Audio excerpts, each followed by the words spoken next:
दोस्तों, अगर आप भी रोहित शर्मा और विराट कोहली को महान खिलाड़ी मानते हैं तो वीडियो को लाइक जरूर कीजिएगा।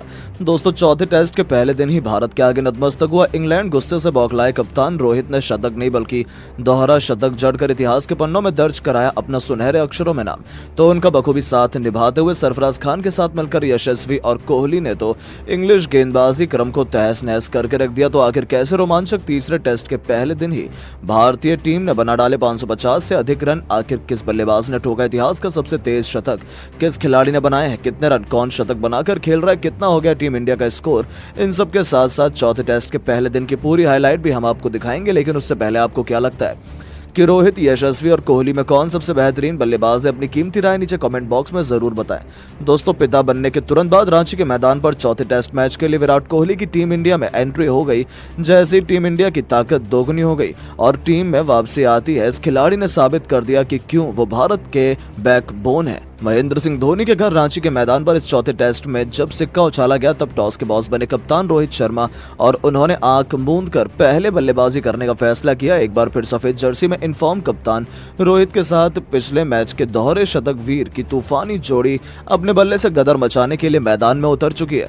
दोस्तों, जहां भारतीय फैंस को उम्मीद थी कि ये दोनों शुरू से ही आक्रामक रुख अपनाएंगे, लेकिन हमें कुछ अलग ही माहौल देखने को मिला। जी हां दोस्तों, रोहित शर्मा लगभग दूसरे ओवर में ही चलते बने थे, लेकिन उनका एक आसान सा कैच फील्डर ने छोड़ दिया। तब जाकर सभी की जान में जान आई। शुरुआती कुछ ओवरों में तो दोनों बल्लेबाजों को रन बनाने में काफी स्ट्रगल करना पड़ रहा था, लेकिन थोड़ी देर नजरें जमाने के बाद फिर इन दोनों बल्लेबाजों ने शुरू किया अपना काउंटर अटैक। रोहित ने एंडरसन की गेंद पर कट शॉट से चौका बटोरकर अपने तेवर इंग्लैंड को दिखाना शुरू कर दिए थे। दूसरी तरफ जायसवाल ने भी मिड विकेट के ऊपर से खतरनाक छक्के से अपनी पारी का आगाज किया था। फिर इन दोनों खिलाड़ियों ने पीछे मुड़कर नहीं देखा। क्लासिकल टेस्ट मैच के अंदाज में दोनों खिलाड़ियों ने अपनी अपनी शुरुआत की, संभल कर बल्लेबाजी करते हुए अर्धशतकीय पार्टनरशिप बनाई। तो देखते ही देखते 18वें ओवर की आखिरी गेंद पर टॉम हार्टले के खिलाफ आगे बढ़कर रोहित ने बेहद शानदार अंदाज में छक्के से न सिर्फ 50 पूरा किया बल्कि यशस्वी के साथ शतकीय पार्टनरशिप को भी अंजाम दिया। इन दोनों खिलाड़ियों के बीच साझेदारी का तोड़ पहले सेशन में तो इंग्लिश खिलाड़ी नहीं निकाल पाए। जायसवाल ने भी अपने कप्तान का बखूबी साथ निभाया और पिछले मैच की फॉर्म जारी रखते हुए इस खिलाड़ी ने भी अपने अर्धशतक के आंकड़े को पार कर लिया था। वो शानदार टच में नजर आ रहे थे। पहले सेशन का अंत आ चुका था, जहां टीम इंडिया ने 29 ओवर खेलकर 169 रन बनाए थे। दोनों खिलाड़ी अर्धशतक बनाकर खेल रहे थे।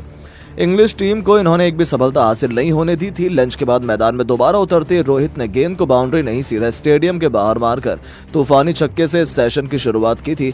दोनों खिलाड़ियों ने मैदान में आते ही आक्रामक रुख अपनाया था। जायसवाल शानदार लय में नजर आ रहे थे और उन्होंने शोएब बशीर की गेंद पर बेहतरीन चौका लगाकर चौथे टेस्ट में लगातार अपना तूफानी शतक केवल 105 गेंद पर पूरा कर लिया, जिसकी बदौलत टीम इंडिया बेहद मजबूत स्थिति में आ चुकी थी। लेकिन अपनी सेंचुरी पूरा करते ही जायसवाल जो रूट के जाल में फंस गए और एलबीडब्ल्यू होकर उन्हें पवेलियन लौटना पड़ा। उन्होंने 138 गेंद पर बेहतरीन 103 रन बनाए थे, जिसमें 2 छक्के तो वहीं 9 चौके भी शामिल थे। उनके रूप में टीम इंडिया को पहला झटका लगने के बाद अब मोर्चा संभालने के लिए मैदान में गिल कदम रख चुके थे। लेकिन आते ही ये खिलाड़ी केवल 5 रन बनाकर चलता बना, जो टीम इंडिया को बड़ा झटका था। उनके आउट होने के बाद अब सरफराज खान रोहित का साथ निभाने आ चुके थे, जो एक हैरानी भरा फैसला था क्योंकि कोहली से पहले उन्हें भेजा गया, लेकिन कुछ ही मिनट में उन्होंने बता दिया कि ऐसा क्यों मैनेजमेंट ने किया। अब मैदान पर एक तरफ जहां खुद कप्तान रोहित थे तो वहीं दूसरी तरफ सरफराज इस मौके पर चौका नहीं, सीधा छक्का मारने की फिराक में उतरे थे। इंग्लैंड को लगा था कि 2 विकेट के बाद वो भारत टीम पर दबाव बनाएंगे, पर इन दोनों खिलाड़ियों ने तो अगले कुछ ही घंटों में वो किया जिसका अंदाजा अंग्रेजों को था ही नहीं। सरफराज ने आक्रामक अंदाज में तूफानी छक्के से अपनी पारी की शुरुआत की तो फिर टेस्ट को T20 बनाते हुए चौके छक्के की झड़ी लगा दी। जी हाँ, एक के बाद एक सरफराज ने टॉम हार्टले की 3 गेंद पर 2 चौके तो वहीं एक तूफानी छक्का भी ठोका, मैदान में गदर मचा दिया। इंग्लैंड के तो पैरों तले जमीन खिसक गई थी। उन्हें अंदाजा ही नहीं था कि आखिर ये हो क्या रहा है। इन दोनों ने तो अंग्रेजों की नाक में दम कर रखा था और चाहे तक उन्होंने इंग्लैंड को कोई और सफलता हासिल नहीं होने दी। सरफराज का ये विध्वंसक रूप देखकर ऐसा लग रहा था वो केवल अंग्रेजों पर अपना गुस्सा उतार रहे हैं। रूट की गेंद पर 2 रन लेकर उन्होंने केवल 47 गेंद पर अपना तीसरा अर्धशतक भी ठोक दिया था। भारतीय टीम ने टी ब्रेक तक 388 रन बना लिए थे, तो वहीं सरफराज 78 रन बना चुके थे। लेकिन दोस्तों, असली जलवा तो कप्तान रोहित ने दिखाया था, जिन्होंने न केवल अपना शतक पूरा किया बल्कि 147 रनों के स्कोर तक भी पहुंच चुके थे। चाय के तुरंत बाद वापसी करते ही एक बार फिर रोहित ने अपने बल्ले की चमक से पूरे क्रिकेट जगत को नतमस्तक कर दिया। उन्होंने हिटमैन वाले अवतार में शानदार कवर ड्राइव से चौका बटोरकर 150 रनों का जादुई आंकड़ा पूरा किया, जिस पर पूरे स्टेडियम ने खड़े होकर तालियां बजाई। वहीं उनके साथ ही सरफराज को रोक पाना भी इंग्लैंड के बस की बात नहीं हो पाई। रोहित से कंधा मिलाते हुए इस होनहार खिलाड़ी ने भी शानदार चौके से अपना लाजवाब शतक केवल 122 गेंदों पर पूरा किया, वो भी वुड की गेंद पर। मिड विकेट के ऊपर से तूफानी छक्का जड़कर और अपने सपने को साकार कर दिखाया था। जहां भारत के लिए शतक जड़ने वाले दिग्गजों की सूची में उनका नाम सुनहरे अक्षरों में शुमार हो चुका था। हालांकि एक बार फिर वही हुआ जिसका डर था। शतक पूरा करते ही सरफराज भी गलती कर बैठे और 128 रन बनाकर उन्हें वापस जाना पड़ा। तब जाकर इंग्लैंड ने थोड़ी राहत की सांस ली थी, लेकिन अब उनकी उम्मीदों पर यमराज बनकर टूट पड़े थे किंग कोहली। आज उन्हें नंबर 5 के पायदान पर बैटिंग का मौका मिला और उन्होंने भी आते ही गेंदबाजों पर बिल्कुल रहम नहीं किया। इंग्लैंड के कप्तान बेन स्टोक्स ने उन्हें आउट करने के लिए हर एक रणनीति आजमा ली थी, लेकिन फिर भी रोहित और विराट टस से मस होने का नाम नहीं ले रहे थे। देखते देखते कोहली ने केवल 39 गेंद पर अर्धशतक पूरा कर हर किसी के होश उड़ा दिए थे।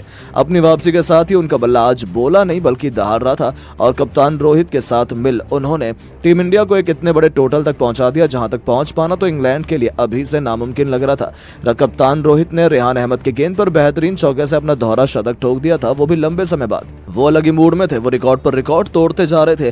कप्तान की इस उपलब्धि पर पूरा स्टेडियम रोहित रोहित के नारों से गूंज उठा था। उसके बाद भी रुकना क्या होता है वो तो उन्होंने सीखा ही नहीं। पूरे दिन का खेल समाप्त होने तक इन्होंने इंग्लैंड को कोई और सफलता हासिल नहीं होने दी। इन दोनों खिलाड़ियों ने इंग्लैंड के गेंदबाजों की धज्जियां उड़ाते हुए पहले दिन का खेल खत्म होने तक टीम इंडिया को 2 विकेट के नुकसान पर 568 रनों तक पहुंचा दिया था, जो हिंदुस्तान की धरती पर एक विश्व रिकॉर्ड है। साथ ही साथ विराट कोहली ने भी अपनी वापसी के साथ ही तूफानी शतक ठोककर एक नया इतिहास, नया रिकॉर्ड अपने नाम कर लिया, जहां पहले दिन ही भारतीय टीम के 4 बल्लेबाजों ने शतक का आंकड़ा छुआ और इतिहास के पन्नों को पलट दिया। जी हां दोस्तों, पहले दिन ही टीम इंडिया ने इतना बड़ा स्कोर बनाकर इंग्लैंड को मुकाबले से बाहर करने की पूरी तैयारी कर ली है, जहां कप्तान रोहित 228 रन बनाकर नाबाद रहे हैं। इस दौरान उन्होंने 8 खौफनाक छक्के तो वहीं 16 बेहतरीन चौके भी लगाए। तो वहीं विराट ने भी इंग्लैंड को खून के आंसू रुलाए थे।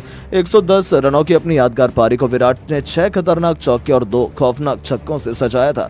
चौथे टेस्ट मैच से ठीक पहले खेले गए इस प्रैक्टिस टेस्ट के पहले दिन का विध्वंस देखने के बाद तो पूरी दुनिया अभी भी हैरान है कि टेस्ट क्रिकेट में ऐसी भयंकर बल्लेबाजी भी की जा सकती है। लेकिन दोस्तों, अब आपको क्या लगता है कि चौथे टेस्ट मैच में रोहित, सरफराज और विराट में कौन शतक लगाएगा? अपनी कीमती राय नीचे कमेंट बॉक्स में जरूर दें और ऐसी शानदार खबरों के लिए चैनल को सब्सक्राइब करना ना भूलें। धन्यवाद।